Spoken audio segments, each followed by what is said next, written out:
These creepy true crime mysteries remain unsolved, despite a large amount of police attention early on. The criminals responsible simply didn't leave enough evidence behind for justice to be served, but the victims and their families continued to hope to one day get an answer. Number 5. Renting out a room in your home can be a good way to earn some extra money. It can also lead you to meeting some disturbing and creepy people, as Oakley Al Kite discovered in May of 2004. For 18 years, this creepy unsolved case has stumped investigators. Al was a 53-year-old man living in Aurora, Colorado when the crime took place. He worked for an engineering consulting firm and had recently held some high-ranking positions in another company. He was very successful with what he did and liked by his coworkers. On the morning of May 24, 2004, his absence was noticed by his coworkers. It wasn't like Al to not show up, especially without calling to let someone know. They tried to get a hold of him through his cell phone and house phone, but got no response. After multiple calls, they tried Al's emergency contact, his sister. She was also unable to get in contact with him and phoned the police. The police visited Al's home, a 2-story townhouse with a basement set up as a separate unit. Al was found in the basement, no longer alive. It was immediately clear this wasn't an accident. It was a brutal attack that seemed to have lasted many hours. The last person to talk to Al before this creepy crime took place was his girlfriend, Linda. Linda and Al had been dating for a few months at the time. On May 22nd, Al dropped her off at the airport for a week-long trip. She called him once she landed at 3:30 p.m., and the two chatted about their dates. Al had just finished fixing a pipe in the basement. A new tenant was scheduled to move in any day now. Linda had only met him once, and he'd made sure that she didn't get a look at his face. It seemed the only person who had gotten a look at the mysterious tenant was Al himself. When the call ended, Linda had no idea that would be the last time anybody spoke to Al. Police believed he'd passed away hours after the phone call. The house, other than the basement, was spotless. The bladed instruments that had been used in the attack against Al were found in the kitchen sink, which was filled with bleach. Also in the sink were Al's car keys. Al's car, phone, and wallet were missing from the house. The car would be found shortly afterward, but it only provided more puzzles in this already strange case. Inside was an ATM receipt. The criminal had used Al's card to take out $1,000, far less than Al had in his bank account. CCTV from the ATM showed the criminal driving Al's vehicle and wearing a ski mask. The mysterious tenant became a focus for investigators. All the information on his forms was fake, including the alias Robert Cooper. His cell phone was a burner phone. Both Cooper's phone and Al's were later located. They'd been dumped in an area with a large homeless population and had been used by unknowing homeless people. It would emerge Cooper had tried to rent from a number of people in the area. Each time, he changed a little. Sometimes he had a Romanian accent. Sometimes he spoke with an American accent. Sometimes he had a limp and walked with a cane. But the mysterious Cooper was believed to be the same person. A small amount of DNA evidence was found at the crime scene, but has never been matched in any database. There are many theories about who Cooper could have been, with everything from an assassin doing a trial run to someone who just wanted the thrill of taking a life. No actual suspects have ever been identified. Number 4. The early hours of the morning of September 14, 2020. Tragedy was narrowly averted when cable cars on Squamish's Sea to Sky Gondola came crashing down. It was the second time in just over a year that the gondola had been sabotaged. Neither creepy crime has ever been solved. The Sea to Sky Gondola is a major tourist attraction just south of Squamish, British Columbia. It gives tourists a 10-minute trip up the mountainside near Squamish Chief. It's a major employer in the area and attracts customers for other business. So when it came crashing down into the mountainside on August 10, 2019, it was a major incident. It was about 4 a.m. when campers in the area were awoken by the loud noise of the cars crashing into the mountainside. The company running the gondola was certain that a crime had taken place. They had recently done maintenance checks on the cables, and it seemed impossible that they had suddenly snapped by themselves. An investigation confirmed that the cables had been deliberately cut. These were heavy-duty cables made up of 6 bundles of wires designed to withstand forces more than 7 times the force of a Boeing 747 airplane. Police closed trails beneath the gondola. It was believed that the culprit would have hiked up one of these trails to go to a maintenance pole. They then would have climbed up the pole and cut the cable with heavy-duty wire cutters. The gondola itself wasn't operating at the time, but that didn't mean this disturbing crime wasn't dangerous.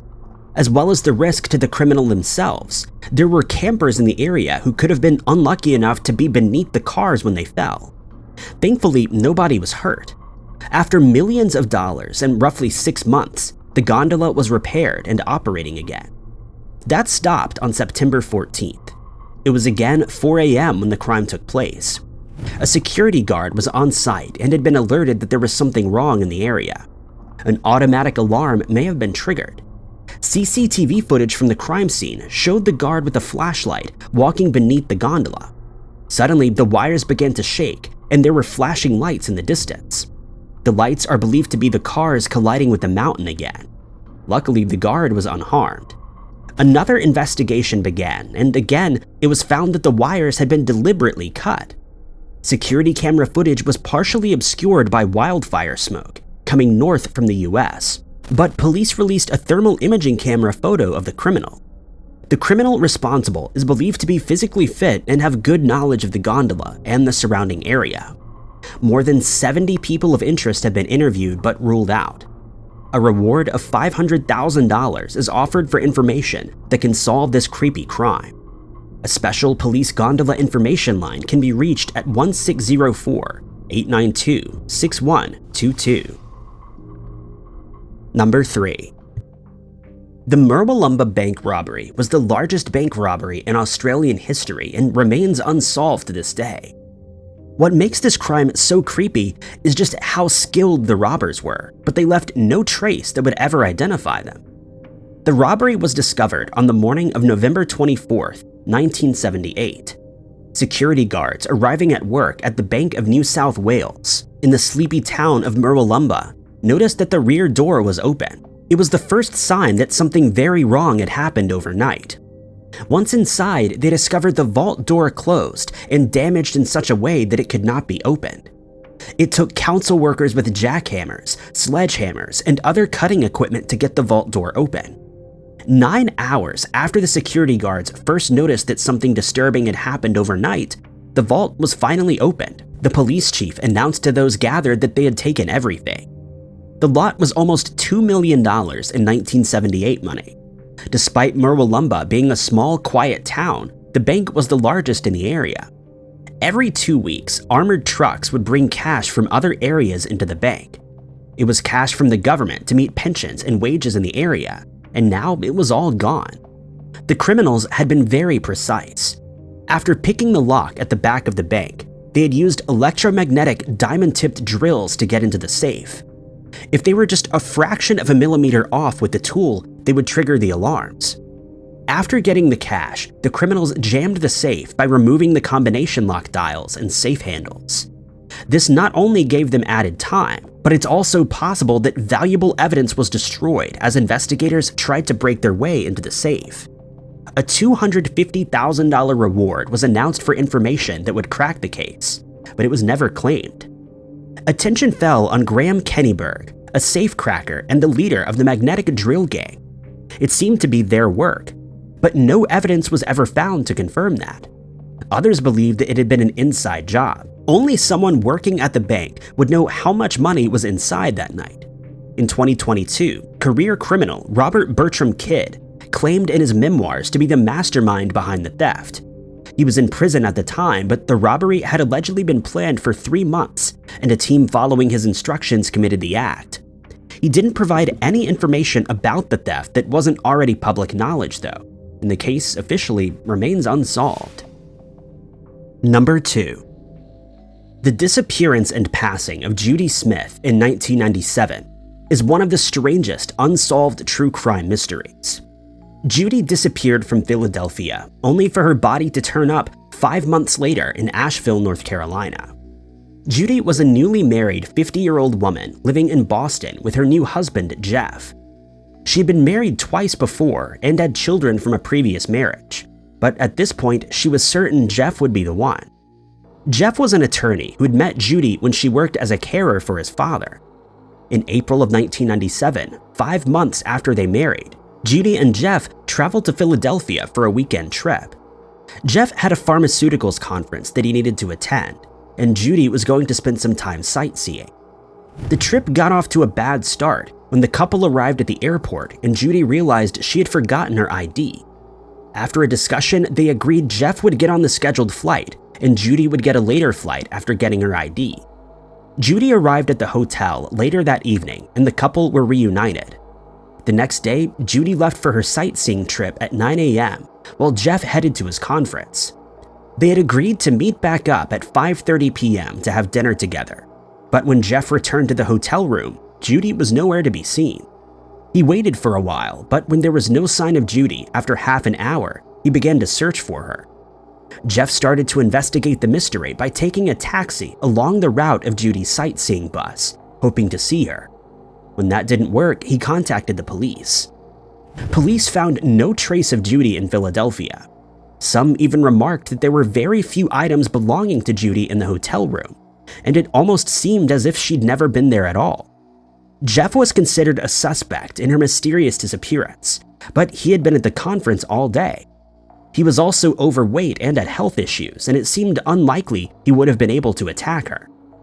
There were multiple sightings across Pennsylvania and New Jersey, with many witnesses claiming Judy was acting strangely and seemed disoriented. It seemed as if she might have had a mental health breakdown, but the creepy case was turned on its head 5 months later. On September 7th, a father and son were hiking in a remote area near Asheville, North Carolina, and came across human remains.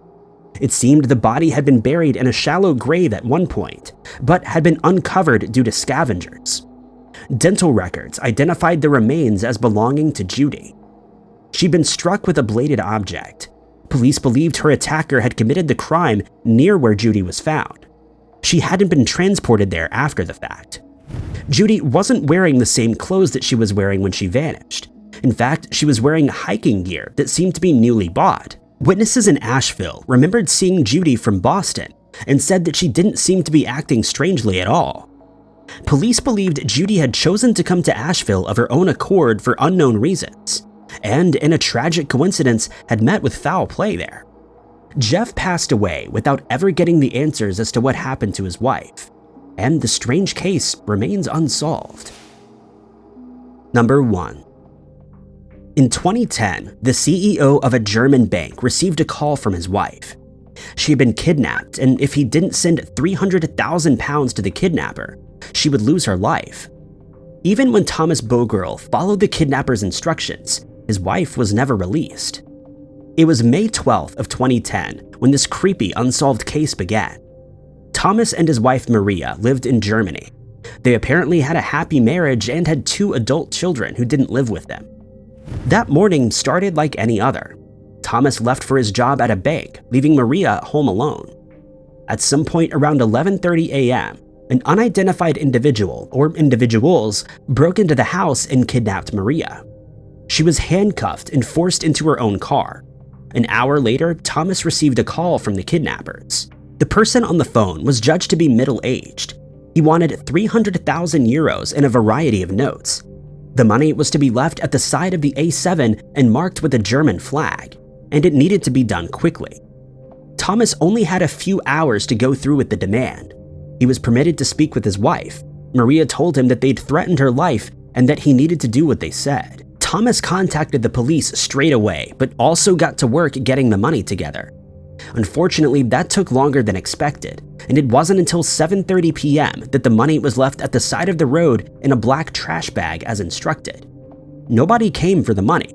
Thomas never heard from the perpetrators after this disturbing crime. Days passed, and the Bogirl family made a public appeal for the criminals to release Maria. A reward for information was also announced. The crime prompted a massive search effort, with 500 police officers and 100 police dogs combing through wooded areas around the site where the money had been dropped off. Dive teams and thermal imaging cameras were also used. 3 weeks after Maria vanished, a man walking his dog discovered a woman's body about a kilometer away from the drop-off point. She lay under a pile of brushwood not far from the path. The woman was identified as Maria. It seemed she'd been struck with a bladed object, and police estimated she'd passed away not long after the phone call with Thomas. It was likely she was no longer alive when the money was dropped off. In the decade since the disturbing crime took place, police have been unable to identify the criminals responsible.